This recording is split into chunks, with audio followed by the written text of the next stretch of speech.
Hello story lovers, welcome to our channel. Please మన ఛానల్ని subscribe చేసుకోండి. ఇక కథలోకి వెళ్ళిపోదామా? సంధ్య పేదింటి అమ్మాయి అవ్వడంతో సాగర్ కట్న కానుకలు ఏమీ తీసుకోకుండానే పెళ్లి చేసుకున్నాడు. కానీ ఇది సాగర్ వాళ్ళ అమ్మగారికి ఏమాత్రం నచ్చలేదు. ఒక గవర్నమెంట్ ఉద్యోగస్తుడైన తన కొడుక్కి లక్షల్లో కట్న కానుకలు ముట్ట చెప్తారు అనుకొని తెగ సంబరపడిపోయేది రాజేశ్వరి. కానీ సాగర్ మాత్రం సంధ్యని మొట్టమొదటిసారిగా గుడిలో చూసి పెళ్ళంటూ చేసుకుంటే ఈ అమ్మాయినే చేసుకుంటా అని మంకు పట్టుకొని కూర్చుంటాడు. ఇక వాళ్ళ అమ్మా నాన్నలు కూడా చేసేదేమీ లేక సాగర్‌కి, సంధ్యకి పెళ్లి జరిపించారు. కానీ ఏ మాట కామాటే. సంధ్య మాత్రం చక్కని చుక్క. ఇంటి పని, వంట పని చాలా చక్కగా చేస్తుంది. అయినా కూడా అత్తగారికి ఇష్టం లేని కోడలు కావడం వల్ల ఏదో ఒక వంక పెట్టుకొని సంధ్య పుట్టింటి వాళ్ళని ఎప్పుడూ దెప్పి పొడుస్తూనే ఉంటుంది. కొడుకు ఎక్కడ తనని అపార్థం చేసుకుంటాడో అని సాగర్ ఆఫీస్‌కి వెళ్ళిపోయాక సంధ్యని కాసేపు కూడా రెస్ట్ తీసుకోనివ్వకుండా ఎప్పుడూ ఏదో ఒక పని చెప్తూనే ఉంటుంది. కొడుకు ఇంట్లో ఉన్నప్పుడు మాత్రం తనతో మంచిగా ఉన్నట్టు, పనిలో సహాయం చేస్తున్నట్టు నటిస్తుంది. ఇలా ఒక సంవత్సరం గడిచాక సంధ్య గర్భవతి అవుతుంది. సంధ్య వాళ్ళు పేదవాళ్ళు కావడంతో సాగర్ తనని పుట్టింటికి పంపడానికి ఒప్పుకోడు. పైగా సంధ్యకు వాళ్ళ నాన్న కూడా లేడు. చిన్నప్పుడే చనిపోయాడు. ఉంది అమ్మ ఒక్కర్తే. కాబట్టి ఆవిడకెందుకు శ్రమ? కావాలంటే ఆవిడని కూడా ఇక్కడే వచ్చి ఉండమను అని అంటాడు సాగర్. నా బిడ్డ ఆలనా పాలనా మొత్తం నేనే చూసుకోవాలి అంటాడు సాగర్. సంధ్యకి పుట్టింటికి వెళ్ళాలని ఉన్నా సాగర్ అలా అనడం వల్ల ఏమీ మాట్లాడలేకపోతుంది. ఇక సంధ్యకి ఏది తినాలనిపిస్తే అది క్షణాల్లో తెచ్చిపెట్టేవాడు సాగర్. కొద్ది రోజులకి సంధ్య పండంటి మగబిడ్డకు జన్మనిస్తుంది. సాగర్ వాళ్ళ తమ్ముడు విక్రమ్. అతను ఒక రోడ్ యాక్సిడెంట్లో చనిపోతాడు. తన తమ్ముడే మళ్ళీ తన ఇంటికి వచ్చాడని సాగర్ తన బిడ్డకి విక్రమ్ అని నామకరణం చేస్తాడు. అందరూ ముద్దుగా విక్కీ అని పిలుచుకుంటారు. వాడి ముద్దు ముద్దు మాటలు, బుడిబుడి అడుగులతో రోజులు ఇట్టే గడిచిపోయేవి. వాడికి 4 ఇయర్స్ వచ్చాక ఒక మంచి స్కూల్ చూసి వాడిని స్కూల్లో జాయిన్ చేస్తారు. విక్కీ స్కూల్కి వెళ్ళిపోవడంతో చాలా రోజుల తర్వాత సంధ్య మధ్యాహ్నం పడుకుంటుంది. సంధ్య గాఢ నిద్రలో ఉండగా ఎవరో వచ్చి కాలింగ్ బెల్ కొట్టారు. సంధ్య నెమ్మదిగా లేచి వెళ్ళి డోర్ తీసింది. ఎదురుగా ఉన్న వాళ్ళని చూసి ఒక్కసారిగా షాక్ అయ్యింది. తన కాళ్ళ కింద భూమి కంపిస్తున్నట్లుగా అనిపించింది. ఎదురుగా సాగర్, పక్కన మరో అమ్మాయి. ఇద్దరూ మెడలో దండలతో వచ్చారు. అలాగే నిర్ఘాంతపోయి చూస్తున్న సంధ్యని చూసి వాళ్ళ అత్తగారు, ఏమైందే, ఎవరొచ్చారు?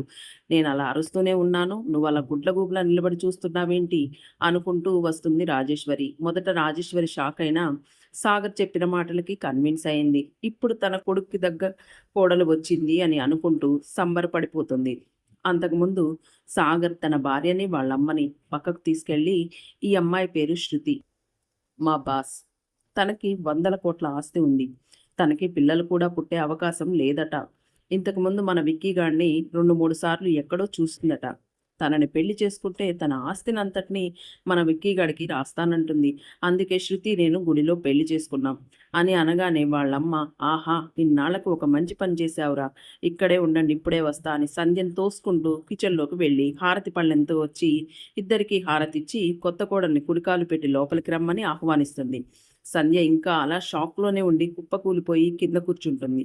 తర్వాత సంధ్య తేరుకొని బాగా ఏడుస్తూ ఉంటుంది. వాళ్ళ అత్తగారు రాజేశ్వరి విక్కీ గాడికి రాత్రి భోజనం పెట్టి తన గదిలోకి తీసుకెళ్లి పడుకోబెట్టుకుంటుంది. సాగర్కి సంధ్యని అలా చూసేసరికి కాస్త జాలి కలుగుతుంది. ప్లేట్లో అన్నం పెట్టుకొని వచ్చి సంధ్యకిస్తాడు. సంధ్యని ఎంత బ్రతిమిలాడినా తినకపోవడంతో ప్లేట్ అక్కడే పెట్టేసి సాగర్ శృతి ఉన్న గదిలోకి వెళ్ళి పడుకుంటాడు. సంధ్య ఇంకా గుండెలు పగిలేలా ఏడుస్తుంది. తన కళ్ళు ఎర్రగా వాచి ఉబ్బుతాయి. సాగర్ మధ్యరాత్రి వచ్చి సంధ్యని చూస్తాడు. సంధ్య ఇంకా అలాగే ఏడుస్తూ ఉంటుంది. సాగర్కి సంధ్యని చూసి మళ్ళీ జాలి కలుగుతుంది. కానీ ఏమీ మాట్లాడకుండా వెళ్ళి పడుకుంటాడు. ఇక శృతి పొద్దున్నే లేచి స్నానం చేసి ఇల్లు తుడిచి ముగ్గులు పెట్టి పూజ కూడా చేసి కిచెన్లోకి వెళ్ళి టిఫిన్ రెడీ చేసిన తర్వాత విక్కీని లేపి వాడికి కూడా స్నానం చేపిస్తుంది. తర్వాత వాడికి టిఫిన్ కూడా తినిపించి లంచ్ బాక్స్ పెట్టి ఆటోలో స్కూల్కి పంపిస్తుంది. ఇక శృతి సాగర్ ఇద్దరు కూడా టిఫిన్ చేసి ఆఫీస్కి బయలుదేరుతూ శృతి ఒక ప్లేట్లో టిఫిన్ పెట్టుకొని సంధ్య వద్దకు వచ్చి, టిఫిన్ చేయక్క అని చెప్పి సంధ్య ముందు టిఫిన్ ప్లేట్ పెట్టి ఆఫీస్కి వెళ్ళిపోతుంది. వాళ్ళు వెళ్ళిపోయాక వాళ్ళ అత్తగారు రాజేశ్వరి, ఇప్పుడు ఏమైందనే, ఏదో కొంపలంటుకున్నట్టు నిన్నటి నుంచి ఒకటే శోకాలు పెడుతున్నావు.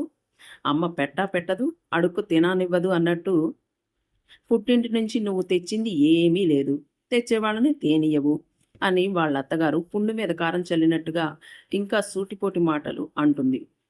తర్వాత మధ్యాహ్నం అయ్యాక సంధ్య కళ్ళ వెంట నీళ్లు తుడుచుకొని పైకి లేచి ఫ్రెష్ అయ్యి విక్కీ గాడి స్కూల్కి వెళ్ళి విక్కీని తీసుకొని వస్తుంది. వచ్చాక విక్కీ బట్టలు తన బట్టలు సర్దుకొని ఇంట్లో ఎవరికీ చెప్పకుండా తన పుట్టింటికి వస్తుంది. సంధ్య తల్లి అనారోగ్యంతో బాధపడుతున్నందువల్ల ఈ విషయాలన్నీ తన తల్లికి చెబితే తను ఇంకా బాధపడుతుందని ఏమీ చెప్పకుండా తనలోనే దాచుకుంటుంది. సాగర్ సంధ్య కోసం వచ్చి ఇంటికి రమ్మంటాడు. సంధ్య వాళ్ళమ్మ ముందు ఏమీ అనలేక మా అమ్మకి ఆరోగ్యం బాలేదు, తన ఆరోగ్యం కాస్త కుదుట పడ్డాక వస్తా అనడంతో సాగర్ సరే మీ అమ్మ ఆరోగ్యం కోసం అంటున్నావు కాబట్టి కొద్ది రోజులు ఉండి మన ఇంటికి వచ్చేయి అని చెప్పి వెళ్ళిపోతాడు. సంధ్య వాళ్ళమ్మకి ఆరోగ్యం పూర్తిగా క్షీణించి కొద్ది రోజులకే చనిపోతుంది. సంధ్య సాగర్ వాళ్ళెవ్వరికీ కబురు పెట్టకుండానే ఊర్లో కొంత అప్పు తెచ్చి శ్రాద్ధ కర్మలు అన్నీ తనే జరిపిస్తుంది. ఇక వాళ్ళమ్మ లేకుండా సంధ్యకు ఆ ఇంట్లో ఉండాలనిపించదు. అందుకోసమని సంధ్య ఆ ఇల్లు అమ్మేసి ఊర్లో ఉన్న అప్పులు తీర్చి మిగిలిన డబ్బుతో సిటీకి వెళ్ళాలనుకుంటుంది. తన మంచి చెడులను చూసే తన బాబాయ్ గారిని పిలిపించి ఇల్లు అమ్మాలనుకుంటున్నాను బాబాయ్ గారు, ఎవరైనా కొనేవాళ్ళు ఉంటే చెప్పండి అని అంటుంది. ఇల్లు అమ్ముతావా? ఎందుకమ్మా అని బాబాయ్ గారు అడుగుతారు. అమ్మ లేకుండా నాకు ఇక్కడ అస్సలు ఉండాలనిపించడం లేదు, పైగా ఊళ్ళో అప్పులు కూడా తీర్చాలి అని అంటుంది సంధ్య. అలాగేనమ్మా అని చెప్పి ఒకరిని తీసుకొస్తాడు. వీళ్ళు ₹1,00,000కైతే తీసుకుంటామంటున్నారమ్మా, ఇప్పుడు మార్కెట్ పడిపోవడం వల్ల ఇంతకన్నా మంచి బేరం దొరకలేదు అని అంటాడు బాబాయ్ గారు. సరేలేండి బాబాయ్ గారు, మార్కెట్ లేనప్పుడు మీరు మాత్రం ఏం చేస్తారు అని సంధ్య డాక్యుమెంట్స్ మీద సైన్ చేసి డబ్బులు తీసుకుంటుంది. ఊర్లో ఉన్న అప్పులన్నీ తీర్చగా తన దగ్గర 50,000 మిగులుతాయి. ఆ డబ్బులు తీసుకొని విక్కీతో పాటు సిటీకి బయలుదేరుతుంది. ఎటు వెళ్ళాలో అర్థం కాక అక్కడే బస్ స్టాండ్లో కూర్చుంటుంది. తన పక్కనే కూర్చున్న ఒక ముసలావిడ ఒక్కసారిగా కళ్ళు తిరిగి సంధ్య ఒడిలో పడిపోతుంది. సంధ్య ఆవిడని లేపడానికి ట్రై చేస్తుంది. ఆవిడ లేవకపోవడంతో తన దగ్గరున్న వాటర్ బాటిల్ తీసి మొహం మీద నీళ్లు చల్లి పైకి లేపుతుంది. అమ్మమ్మగారు, ఇప్పుడు ఎలా ఉంది మీకు అని అడుగుతుంది సంధ్య. ఆవిడ సంధ్య వైపు చూసి ఇప్పుడు బాగానే ఉందమ్మా, నా మనవరాల్ని బస్ ఎక్కించి నీరసంగా ఉందని ఇక్కడ కూర్చున్నా. పొద్దున బీపీ టాబ్లెట్ వేసుకోవడం మర్చిపోయా, అందుకే ఇలా జరిగింది. చాలా థ్యాంక్స్ అమ్మా అని చెప్పి ఆవిడ లేవబోతుంటే మళ్ళీ కళ్ళు తిరుగుతాయి. సంధ్య ఆవిడ్ని తీసుకొచ్చి కూర్చోబెడుతుంది. అమ్మమ్మగారు, ముందు మీరు ఆ బీపీ టాబ్లెట్ వేసుకోండి అని అంటుంది సంధ్య. అమ్మమ్మగారు తన పర్స్లో నుంచి బీపీ టాబ్లెట్ తీసి సంధ్యకిస్తుంది. సంధ్య టాబ్లెట్ని చింపి అమ్మమ్మగారికి వేసి వాటర్ తాగిస్తుంది. కాసేపు అయ్యాక అమ్మమ్మగారు కుదురుకుంటుంది. ఇంకాసేపు ఆగితే నా మనవరాలు ఎగ్జామ్ రాసి వస్తుంది, తనతో పాటు ఇంటికి వెళ్తాను అని అంటుంది అమ్మమ్మగారు. అవును, నువ్వెక్కడికి వెళ్ళాలమ్మా, నిన్ను చూస్తుంటే ఏ బస్సు కోసం ఎదురు చూస్తున్నట్టు లేదు, ఏదైనా సమస్య అని అంటుంది అమ్మమ్మగారు. సంధ్య ఏమీ మాట్లాడకుండా బద్దన్నా ఊబికి వస్తున్న కన్నీళ్లను తుడుచుకుంటుంది. అమ్మమ్మగారు ఏం బాధో ఏంటో తనని ఏమీ అడగకూడదు, ఒకవేళ చెప్పాలనుకుంటే తనే చెప్తుందిలే అని మనసులో అనుకొని, అయ్యో ఈ టైంలో ఎక్కడికని వెళ్తావమ్మా, నా మనవరాలతో పాటు నాకు ఇంకో మనవరాలుంది అనుకుంటా, మాతో పాటే మా ఇంట్లో ఉండు, నీకెన్ని రోజులు ఉండాలనిపిస్తే అన్ని రోజులుండు, నా ప్రాణాలు కాపాడిన నీకు ఆ మాత్రం సహాయం చేయలేనా అని అంటుంది అమ్మమ్మగారు. మీకెందుకండి శ్రమ, మాకు తెలిసిన వాళ్ళ ఇంటికి వెళ్తున్నాను అని అంటుంది సంధ్య. అమ్మమ్మగారికి సంధ్య అబద్ధం చెబుతున్నట్టు అర్థమై, సరేనమ్మా, ఆ వెళ్ళేదేదో రేపు వెళ్దుగానిలే, వాళ్ళు ఇంకెప్పుడొస్తారు, అసలే రోజులు బాగాలేవు, పైగా బిడ్డతో ఉన్నావు, ఈ రాత్రికి మా ఇంట్లో ఉండి రేపు పొద్దున్నే వెళ్ళు అని అంటుంది అమ్మమ్మగారు. ఇంతలో తన మనవరాలు రావడంతో అమ్మమ్మగారు జరిగిన విషయం అంతా చెప్పి తన మనవరాలకి సంధ్యని పరిచయం చేస్తుంది. సంధ్యకి తన మనవరాల్ని పరిచయం చేస్తూ, ఇదిగో ఇదేనమ్మా నా మనవరాలు, పేరు సహస్ర, ఈరోజు ఏదో ఎగ్జామ్ రాయాలని వెళ్ళింది, దీన్ని బస్ ఎక్కిద్దామని వస్తేనే ఇదంతా జరిగింది అని అంటుంది అమ్మమ్మగారు. అప్పుడు సహస్ర, అసలు నువ్వెందుకు రావాలి బస్ ఎక్కించడానికి, నేను వెళ్ళలేనా, నేనేమైనా చిన్న పిల్లనా, ఈరోజు నీకేదైనా జరిగితే నేనేం కావాలి, సరే వస్తే వచ్చావు, కనీసం టైంకి తిని టాబ్లెట్లు వేసుకోవడం కూడా తెలీదా నీకు ఎన్నిసార్లు చెప్పాలి అని కోప్పడుతుంది సహస్ర. సరేలేమ్మా, ఈసారి నుంచి ఇలాంటి పొరపాట్లు ఏమీ చెయ్యనులే. ఇంక పద, ఇంటికి వెళ్దాం. పదమ్మా, ఈ పక్కనే మా ఇల్లు, నడుచుకుంటూ వెళ్దాం అని సంధ్యతో అంటుంది అమ్మమ్మగారు. సంధ్య కూడా బిడ్డను తీసుకొని అమ్మమ్మగారింటికి వెళ్తుంది. సంధ్య, సహస్ర ఇద్దరూ కలిసి వంట చేస్తారు. అమ్మమ్మగారు విక్కీగాడితో ఆడుకుంటూ ఉంటుంది. తర్వాత సంధ్య విక్కీకి అన్నం తినిపించి పడుకోబెడుతుంది. తర్వాత సంధ్య, సహస్ర, అమ్మమ్మగారు ముగ్గురు కలిసి కబుర్లు చెప్పుకుంటూ భోజనం చేసి పడుకుంటారు.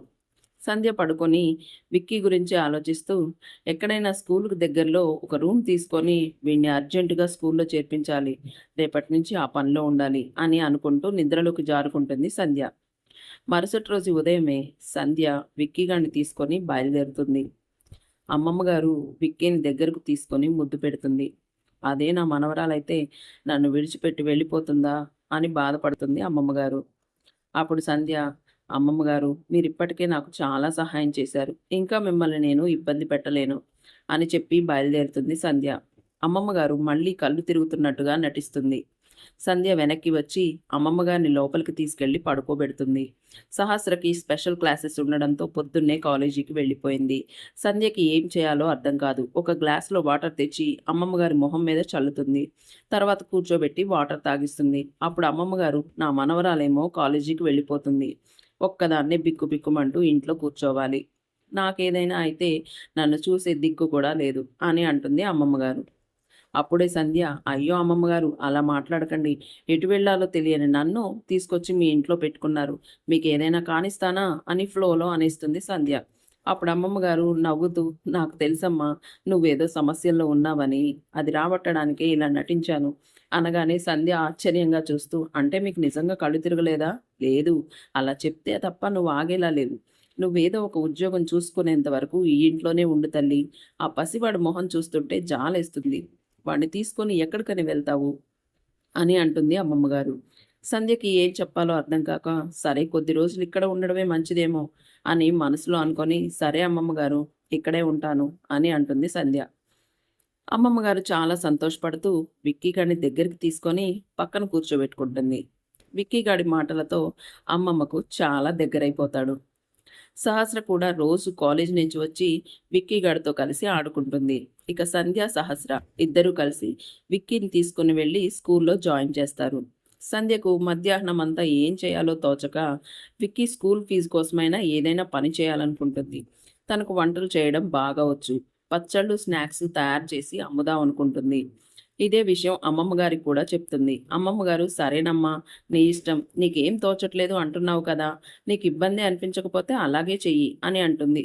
సంధ్య తన దగ్గర ఉన్న డబ్బులతో వాటికి కావలసిన సామాన్లన్నీ తీసుకుంటుంది. మొదటగా పచ్చళ్ళు తయారు చేసి చుట్టుపక్కల ఉన్న వాళ్ళకి శాంపిల్ ప్యాకెట్లు పంపిస్తుంది. వాళ్ళందరికీ ఆ పచ్చళ్ళు బాగా నచ్చి ఎక్కువ మొత్తంలో చేసి పెట్టమనడంతో సంధ్య చాలా సంతోషిస్తుంది. బయట నుంచి కూడా ఆర్డర్స్ రావడంతో సంధ్య బిజీ అయిపోతుంది. సంధ్యకి అమ్మమ్మగారు కూడా సహాయం చేస్తుంది. ఒకరోజు పొరుగింటావిడ వచ్చి, అమ్మా సంధ్య, నీ పచ్చళ్ళు చాలా బాగుంటాయి, అమెరికాలో ఉంటున్న మా అబ్బాయికి ఒక 5 కేజీలు పంపించాలి, ఎల్లుండి కల్లా తయారు చేసి ఇవ్వమ్మా అని చెప్తుంది. సరేనండి, అలాగే చేసిస్తాను అని సంధ్య వాటికి కావలసిన సరుకుల కోసం బయటకు వెళ్తుంది. సరుకులు తీసుకొని వస్తుండగా సాగర్ కనిపిస్తాడు సంధ్యకి. సంధ్య భయపడుతూ తన చీర కొంగును తీసుకొని మొహం కనిపించకుండా కప్పుకుంటుంది. సాగర్ ఏదో ఫోటో పట్టుకొని షాప్కి వెళ్ళి చూపిస్తూ ఏదో అడుగుతున్నాడు. సంధ్య తల వంచుకొని నడుస్తూ వెళ్తుంది. సాగర్ సంధ్యకి ఎదురుగా వచ్చి నిలబడి, మీరు ఈ ఫోటోలో ఉన్న అమ్మాయిని ఎక్కడైనా చూశారా అని సంధ్య ఫోటోను చూపించి సంధ్యనే అడుగుతాడు. తన మాట వింటే ఎక్కడ గుర్తుపడతాడో అని తల అడ్డంగా ఊపుతుంది. సంధ్య, ఓ, తెలీదా అని సాగర్ అనగానే సంధ్య చకచకా నడుస్తూ వెళుతుంది. మేడం, ఒకసారి ఆగండి అని సాగర్ సంధ్యని పిలుస్తాడు. సంధ్యకి ఒళ్ళంతా చెమటలు పడతాయి. తనని గుర్తుపట్టాడేమో అని భయంగా నిల్చొని చూస్తుంది. సాగర్ దగ్గరకు వచ్చే కొద్దీ సంధ్యకి పై ప్రాణాలు పైనే పోయినట్టు అనిపిస్తుంది. మీ డబ్బులు కింద పడిపోయాయి అని కింద పడిన డబ్బులు తీసి సంధ్యకి ఇస్తాడు. సాగర్ ఇవ్వగానే సంధ్య పరుగు పరుగున వెళ్ళిపోతుంది. కొద్ది దూరం వచ్చాక అమ్మయ్య అని ఊపిరి పీల్చుకుంటుంది. ఇంటికి వెళ్ళాక సాగర్ గురించి ఆలోచిస్తూ, అయితే సాగర్ నా కోసం వెతుకుతున్నాడన్నమాట, నేనింకా ఇక్కడే ఉంటే నాకు ఆశ్రయం ఇచ్చిన వీళ్ళు కూడా ఇబ్బంది పడతారేమో. నా వల్ల ఎవరికీ ఎలాంటి హాని జరగకూడదు. ఏదో ఒకటి చెయ్యాలి అని ఆలోచిస్తూ ఉంటుంది. సాగర్ ఇంటికి వెళ్ళాక శృతి ఎదురుగా వచ్చి, "విక్కీని తీసుకొచ్చావా? ఏడి విక్కీ? ఎక్కడ విక్కీ?" అని కాలర్ పట్టుకొని అడుగుతుంది. ఈరోజు కూడా విక్కీ దొరకలేదు అని సాగర్ అనగానే శృతి కోపంతో ఊగిపోతుంది. "ఛీఛీ! నువ్వు ఇంత చేతగాని దద్దమ్మవి అనుకోలేదు. నీ కొడుకుని కూడా నువ్వు నీ దగ్గర పెట్టుకోలేకపోయావు. ఇంకొక వారం టైం ఇస్తాను.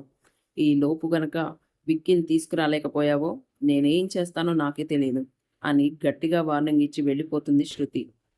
సాగర్‌కి పెద్ద తలనొప్పిగా మారుతుంది శృతి. ఇక ఇంట్లో పనంతా సాగర్ వాళ్ళ అమ్మగారు రాజేశ్వరి మీదే పడుతుంది.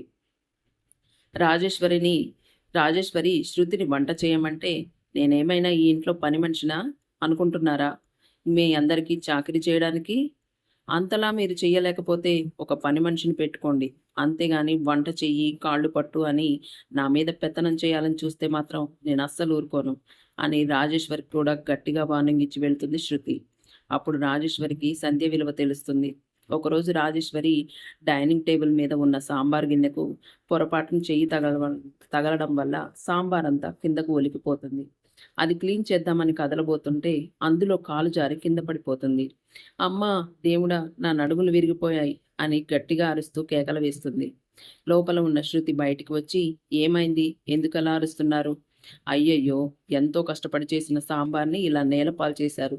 మీకసలు బుద్ధుందా? అసలు ఇలాంటి వాళ్ళని ఇంట్లో ఉంచడమే తప్పు" అని అరిచి తన రూమ్‌కి వెళ్ళిపోతుంది. అప్పుడు రాజేశ్వరి కింద పడిన నన్ను పట్టించుకోకుండా సాంబార్ గురించి అరుస్తుందేంటి అని అనుకుంటూ నెమ్మదిగా కుర్చీ పట్టుకొని పైకి లేస్తూ, "దేవతలాంటి నా కోడల్ని ఇంటి నుంచి తరిమేసి ఈ దెయ్యాన్ని తెచ్చుకున్నాను. నాకు ఈ శాస్తి జరగాల్సిందే" అని బాధతో కన్నీళ్లు పెట్టుకుంటుంది రాజేశ్వరి. శృతి ఎప్పుడూ విక్కీ గురించే ఆలోచిస్తూ డిప్రెషన్‌లోకి వెళ్ళిపోతుంది. పిచ్చి పట్టినట్టుగా ప్రవర్తిస్తుంది. సాగర్‌కి ఇచ్చిన వారం రోజుల టైం కూడా అయిపోయింది. విక్కీ దొరకలేదు. దాంతో శృతి ఇంట్లో ఉన్న వస్తువులన్నీ నేలకేసి కొడుతుంది. అడ్డు వచ్చిన సాగర్‌కు బట్టలు మొత్తం చింపేసి గోళ్లతో రక్కి అతన్ని తోసేస్తుంది. జుట్టంతా విరపోసుకొని విక్కీ విక్కీ అని గట్టిగా అరుస్తూ స్పృహ తప్పి పడిపోతుంది. సాగర్ శృతిని తీసుకొని హాస్పిటల్‌కి బయలుదేరతాడు. రాజేశ్వరి వచ్చి, "దాన్ని ఏదైనా పిచ్చి హాస్పిటల్‌లో జాయిన్ చేయరా, పీడ వదిలిపోతుంది" అని అంటుంది రాజేశ్వరి. సాగర్ శృతిని హాస్పిటల్‌లో అడ్మిట్ చేస్తాడు. తనకు ఇంజెక్షన్ ఇచ్చి పడుకోబెడతాడు. తను ఏదో డిప్రెషన్‌లో ఉంది. దానికి కారణం ఏంటో తెలుసుకొని అది తన ముందు ఉంచితే గాని ఆవిడ మామూలు మనిషి కాదు అని డాక్టర్ సాగర్‌కి చెప్తాడు. సాగర్‌కి ఏం చేయాలో అర్థం కాక తల పట్టుకొని కూర్చుంటాడు. సంధ్య, విక్కీ ఎంత వెతికినా దొరకడం లేదు. ఇదేమో పిచ్చి పట్టినట్టుగా ప్రవర్తిస్తుంది. ఇదంతా నా కర్మ అనుకుంటాడు సాగర్. శృతికి టిఫిన్ తీసుకొచ్చి ఇస్తాడు సాగర్. అప్పుడే లేచిన శృతి ఫ్రెష్ అయ్యి వాష్‌రూమ్ నుండి బయటకు వచ్చి తన డోర్ ముందు నుంచి ఒక బాబు వెళ్తుంటే వాడు విక్కీ అనుకొని విక్కీ విక్కీ అని గట్టిగా అరుస్తుంది. బయటకు వచ్చి చూసేసరికి వాడు ఎక్కడా కనిపించడు. దాంతో శృతి టెర్రస్ పైకి వెళ్తుంది. సాగర్ కూడా వెనకాలే శృతి శృతి అనుకుంటూ పరిగెడతాడు. ఆ బాబు కిందికి వెళుతుండడం కనిపిస్తుంది శృతికి. దాంతో శృతి విక్కీ విక్కీ అని గట్టిగా అరుస్తూ క్రిందకు దూకి చనిపోతుంది. ఇక సంధ్యేమో సాగర్ వచ్చి తన బిడ్డను తనకు కాకుండా చేస్తాడేమోనని అక్కడి నుంచి వెళ్ళిపోవాలనుకుంటుంది. ఒకరోజు అమ్మమ్మ గారు, సహస్ర ఇద్దరూ నిద్రపోయాక సంధ్య లేచి, "ఇన్ని రోజులు తనకు ఆశ్రయం ఇచ్చినందుకు కృతజ్ఞతలు. మీ మేలు ఎప్పటికీ మరవలేను" అని ఒక లెటర్ రాసిపెట్టి ఫ్లవర్ వాస్ కింద పెట్టి నిద్రపోతున్న విక్కీని ఎత్తుకొని బయటకు తీసుకొని వెళ్తుంది. అలా రోడ్డు మీద నడుస్తూ ఉండగా కొద్దిమంది రౌడీలు సంధ్య వద్దకు వచ్చి తన చుట్టూ చేరి నిలబడతారు. సంధ్య వాళ్ళందరి వైపు భయంగా చూస్తూ వాళ్ళ మధ్యలో నుంచి తోసుకొని వెళ్ళి రోడ్డు మీద స్పీడ్‌గా పరిగెడుతుంది. అలా పరిగెడుతూ ఉండగా ఎదురుగా కారులో అర్జున్. టాప్ మోస్ట్ బిజినెస్ మ్యాగ్నెట్స్‌లో అర్జున్ ఒకడు. అతని కంపెనీ ఎప్పుడు టాప్ మోస్ట్ 50స్‌లో ఒకటిగా ఉంటుంది. అర్జున్ తన తల్లి శకుంతలతో పాటు కారులో వస్తుంటాడు. "రేయ్! ఇంకెప్పుడు పెళ్లి చేసుకుంటావురా? నా చేతుల్లో మనవడినో, మనవరాలినో ఎప్పుడు పెడతావు? నాకు వాళ్ళతో ఎప్పుడెప్పుడు ఆడుకుందామా అని ఉందిరా" అని అంటుంది. "అమ్మా! మళ్ళీ మొదలుపెట్టావా?" అంటాడు అర్జున్. "మరి నీ వయసు అబ్బాయిలందరికీ పెళ్ళిళ్ళయ్యి పిల్లలకి ఫంక్షన్స్ కూడా చేస్తున్నారు. నువ్వేమో బిజినెస్‌లంటూ ఇవాళ ఒక దేశంలో, రేపు ఇంకో దేశంలో ఉంటావు. పోనీ వచ్చేటప్పుడైనా నా దగ్గరికి వస్తావా అంటే అదీ లేదు. బిజినెస్‌కి వీలుగా ఉండేలా ఇంకో ఇల్లు తీసుకున్నావు. అటు వెళ్తూ, ఇటు వెళ్తూ ఏ నెలకొకసారో వస్తుంటావు ఈ అమ్మని చూడ్డానికి. ఇంకెప్పుడు చేసుకుంటావురా పెళ్లి?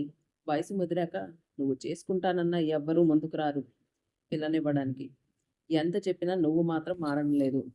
అమ్మా, పెళ్లి చేసుకోవాలంటే ఇంట్రెస్ట్ ఉండాలి కదా! ఇప్పటి అమ్మాయిలు చూస్తుంటే నాకసలు చిరాకేస్తుంది. ఎంతసేపు వాళ్ళ చుట్టూ తిప్పుకోవాలనే చూస్తున్నారు. బిజినెస్‌ని గాలికొదిలేసి వాళ్ళ చుట్టూ తిరగాలంటే నా వల్ల కాదు. ఎవరో బంధువుల అమ్మాయి అనుకుంటూ తీసుకొచ్చావు కదా! అది నా నెత్తికెక్కి కూర్చుంది. దాన్ని వదిలించుకోవడానికి నా తల ప్రాణం తోక్కొచ్చింది. అసలు అమ్మాయి అంటే ఎలా ఉండాలి? నేనేమీ చెప్పకుండానే నా మనసులో ఉన్నది గ్రహించి అలాగే నడుచుకోవాలి. కానీ నువ్వు చెప్పే అమ్మాయిలను చూస్తుంటే అసలు పెళ్లి చేసుకోకుండా బ్రహ్మచారిగా ఉండడమే బెస్ట్ అనిపిస్తోంది. అదేమిట్రా అంత మాట అనేసావు? ఏదో ఒక అమ్మాయి అలా ఉందని ఆడవాళ్ళందరూ అలాగే ఉంటారని ఎందుకనుకుంటున్నావు? నువ్వు ఊ అను. చిటికెలో వందల అమ్మాయిలు నీకోసం క్యూ కడతారు. అందులో ఒక మంచి అమ్మాయిని చూసి నీకు పెళ్లి చేస్తాను. నా బాధ్యత కూడా తీరిపోతుంది అని అంటుంది శకుంతల. పో అమ్మా! నన్నింకొద్ది రోజులు ఇలా ప్రశాంతంగా ఉండనివ్వు అంటాడు అర్జున్. ఎదురుగా ఒక అమ్మాయి పరిగెడుతూ రావడం కనిపిస్తుంది అర్జున్‌కి. ఆ అమ్మాయి వెనుక రౌడీలు తరమడం చూసి కారాపుతాడు. ఎదురుగా సంధ్య. ఒళ్ళంతా చెమటలతో, చెదిరిన జుట్టుతో ఆయాసపడుతూ కనిపించింది. తనని చూడగానే అర్జున్‌కి జాలితో కూడిన ఏదో తెలియని ఫీలింగ్ కలుగుతుంది. కిందకు దిగి ఆ రౌడీలకు ఎదురుగా వచ్చి నిల్చుంటాడు. సంధ్య అర్జున్ వెనక్కి వచ్చి నిల్చుంటుంది. మీరు వెళ్ళి కారులో కూర్చోండి. వీళ్ళ అంతు నేను చూస్తాను అని అంటాడు. అర్జున్ వాళ్ళందరినీ బాగా కొట్టి తరిమేస్తాడు. అర్జున్. శకుంతల వచ్చి సంధ్యను తీసుకెళ్ళి కారులో కూర్చోబెడుతుంది. తర్వాత అర్జున్ కూడా వచ్చి కారెక్కి కూర్చుంటాడు. ఎవరమ్మా నువ్వు? ఇంత రాత్రివేళ బిడ్డని ఎత్తుకొని ఒంటరిగా ఎక్కడికి వెళ్తున్నావు? అని అడుగుతుంది శకుంతల. సంధ్య సాగర్ గురించి మొత్తం చెబుతుంది. సాగర్ గురించి తెలుసుకున్న అర్జున్‌కి రక్తం మరిగిపోతుంది. అలాంటి వాడిని ముక్కలుగా నరికినా పాపం లేదు అనుకుంటాడు అర్జున్. ఇక అర్జున్ వాళ్ళ అమ్మగారు వాళ్ళుండే ఇంటికి కార్‌లో పోనిస్తాడు. ఇంటికి వెళ్ళాక సంధ్యకి గెస్ట్ రూమ్ చూపిస్తుంది శకుంతల. ఇక్కడ నీకేం భయం లేదమ్మా. ప్రశాంతంగా పడుకో. ఏదైనా ఉంటే రేపు పొద్దున్నే మాట్లాడుకుందాం. సరేనా? అని చెప్పి తన రూమ్‌కి వెళ్ళిపోతుంది శకుంతల. అర్జున్ శకుంతల రూమ్‌కి వచ్చి అమ్మా, బిజినెస్ పని మీద రేపు ఎర్లీ మార్నింగ్ 4కే వెళ్ళాలి. కాబట్టి నా కోసం టిఫిన్స్ అంటూ హడావుడి ఏమీ చేయకు. గుడ్ నైట్ అని చెప్పి వెళ్ళిపోబోతుంటే, అదేమిట్రా ఇప్పుడే వచ్చి అప్పుడే వెళ్ళిపోతావా? అని అంటుంది వాళ్ళమ్మ. తప్పదమ్మా, చాలా ఇంపార్టెంట్ వర్క్ ఉంది. అది అయిపోయాక మళ్ళీ వచ్చి 2 రోజులుండి వెళ్తాను. బాయ్ డార్లింగ్ అని వాళ్ళమ్మకి ముద్దు పెట్టి డోర్ క్లోజ్ చేసి తన రూమ్‌కి వెళ్తూ అప్రయత్నంగా సంధ్య డోర్ వైపు చూస్తూ వెళ్ళి పడుకొని సంధ్య గురించి ఆలోచిస్తూ ఆ అమ్మాయి తన బాధను చెప్పుకుంటుంటే నేనెందుకు నా సొంత మనిషికి జరిగినట్టు ఫీల్ అవుతున్నాను. వాడిని పట్టుకొని చంపేయాలన్నంత కోపం వస్తుంది ఎందుకు నాకు అని అనుకుంటూ నిద్రలోకి జారుకుంటాడు. తర్వాత రోజు ఎర్లీ మార్నింగే ఎయిర్‌పోర్ట్‌కి వెళ్ళిపోతాడు అర్జున్. 2 రోజుల తర్వాత మళ్ళీ చాలా హ్యాపీగా తిరిగి వస్తాడు అర్జున్. వాళ్ళ అమ్మని పట్టుకొని గిరగిరా తిప్పుతూ, "అమ్మ, ఈరోజు నేను చాలా సంతోషంగా ఉన్నాను. ₹1000,00,00,000 బిజినెస్ టెండర్ మనకే దక్కింది. ఇందులో గనక నేను సక్సెస్ అయితే దేశంలోనే మన కంపెనీ వేరే లెవెల్‌లో నిలుస్తుంది. ఇంకా నేను ఎంతో మందికి జాబ్స్ ఇచ్చి సహాయం చేయగలను. నన్ను ఆశీర్వదించమ్మా" అని అంటాడు అర్జున్. "నీ మంచి మనసుకు ఎప్పుడూ మంచే జరుగుతుంది నాన్న. నువ్వింకా ఎంతో మందికి సహాయం చేయాలి. ఆ దేవుడు నీకు ఆ శక్తినివ్వాలి. ఆల్ ది బెస్ట్" అంటుంది శకుంతల. అర్జున్ సంధ్య ఉంటున్న గది వైపు చూస్తూ, "అమ్మా, మొన్న మనతో పాటు మన ఇంటికి వచ్చిన అమ్మాయి లేదా?" అని అడుగుతాడు అర్జున్. శకుంతల ఆశ్చర్యంగా చూస్తూ, "అవును, ఆ అమ్మాయి నిన్ననే వెళ్ళిపోయింది. తన వాళ్ళెవరో ఇక్కడే ఉన్నారట. నిన్న మార్నింగే వెళ్ళిపోయింది" అని అంటుంది శకుంతల. "ఓహ్! వెళ్ళిపోయిందా?" అని కొంచెం సాడ్‌గా అంటాడు అర్జున్. శకుంతల చిన్నగా నవ్వుతూ, "లేదురా, ఆ అమ్మాయి మన ఇంట్లోనే ఉంది. ఇందాకే మార్కెట్‌కి వెళ్ళింది. ఈరోజు నేనే స్వయంగా కూరగాయలు తెచ్చి వంట చేస్తాను అని ఎంత వద్దని చెప్పినా వినకుండా వెళ్ళింది" అని శకుంతల అనగానే, "ఏంటమ్మా నువ్వు? ఇంట్లో ఇంతమంది పనివాళ్ళని ఉంచుకొని తననెందుకు బయటికి పంపించావు? తను ఆల్రెడీ చాలా సఫర్స్‌లో ఉంది. ఎన్నో ప్రాబ్లమ్స్ ఫేస్ చేస్తుంది. తనని రెస్ట్ తీసుకోనివ్వకుండా మళ్ళీ ఈ వంటలు, తంటలు ఏంటి?" అని అంటాడు అర్జున్. శకుంతల మళ్ళీ ఆశ్చర్యంగా చూస్తూ, "ఏంట్రోయ్! ఆ అమ్మాయి గురించి మరీ ఎక్కువగా ఆలోచిస్తున్నట్టున్నావు?" అని చెవి మెలేస్తూ అడుగుతుంది శకుంతల. అలాగే తనకు ఒక జాబ్ కావాలట. మన ఆఫీస్‌లో ఏదైనా ఉంటే చూడరాదు అని అంటుంది శకుంతల. అలాగే చూస్తాలే అంటాడు అర్జున్. ఇంతలో సంధ్య, విక్కీ మార్కెట్ నుంచి వస్తారు. 10 నిమిషాల్లో వంట రెడీ చేస్తాను అని చెప్పి సంధ్య కిచెన్ వైపు వెళ్తుంది. విక్కీ అర్జున్ వైపు చూస్తాడు. అర్జున్ విక్కీని రమ్మని సైగ చేస్తాడు. సంధ్య వంట చేస్తూ ఉంటే అర్జున్, విక్కీ ఇద్దరు కలిసి ఆడుకుంటారు. తర్వాత సంధ్య భోజనాలు రెడీ చేసి డైనింగ్ టేబుల్ మీద సర్దుతుంది. ఇక అర్జున్ భోజనం చేస్తూ ముద్ద ముద్దకి సంధ్య వంటని పొగుడుతూ ఉంటాడు. ఒక ఆడపిల్లని అంతలా పొగడ్డం ఫస్ట్ టైం చూస్తుంది శకుంతల. సంధ్య గారు, మీరు గనక ఫుడ్ బిజినెస్ స్టార్ట్ చేస్తే టాప్ బ్రాండెడ్ కంపెనీస్ అన్నీ దెబ్బకే దివాళా తీస్తాయి అంటాడు అర్జున్. మళ్ళీ నైట్ డిన్నర్లో కూడా పొగడ్తలు స్టార్ట్ చేస్తాడు అర్జున్. అమ్మా, ఆ రసం కొంచెం చేతిలో పోసుకొని తాగమ్మా, స్వర్గం కనిపిస్తుంది. అలాగే ఆ రసంలో ఈ బెండకాయ వేపుడు కలుపుకొని తిను, ఈ జన్మకి ఇంకేం అక్కర్లేదనిపిస్తుంది అని శకుంతలకు చెప్తూ వడ్డిస్తూ ఉంటాడు అర్జున్. శకుంతల చిన్నగా నవ్వుకుంటూ, సంధ్య వంటలు బాగానే చేస్తుంది కానీ వీడు మరీ ఎక్కువగా పొగిడేస్తున్నాడేమో అని తనలో తనే నవ్వుకుంటుంది. అసలు అర్జున్ మనసులో ఏముందో తెలుసుకోవాలి అని అనుకుంటుంది శకుంతల. ఇక సాగరే శృతిని పైనుంచి దోసేశాడని తేల్చేస్తారు ఫారెన్సిక్ నిపుణులు. దాంతో అతనికి ఉద్యోగం పోతుంది. 1 సంవత్సరం పాటు జైలు జీవితం గడిపి బెయిల్ మీద ఇంటికి వస్తాడు సాగర్.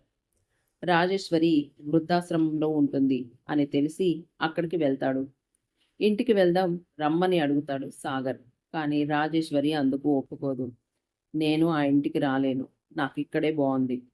నేనిక్కడే ఉంటా. నన్ను రమ్మని బలవంతం చేయొద్దు. ఇక నువ్వు వెళ్ళిపో అని అంటుంది రాజేశ్వరి. దాంతో చేసేదేం లేక అక్కడి నుంచి వెళ్ళిపోతాడు సాగర్.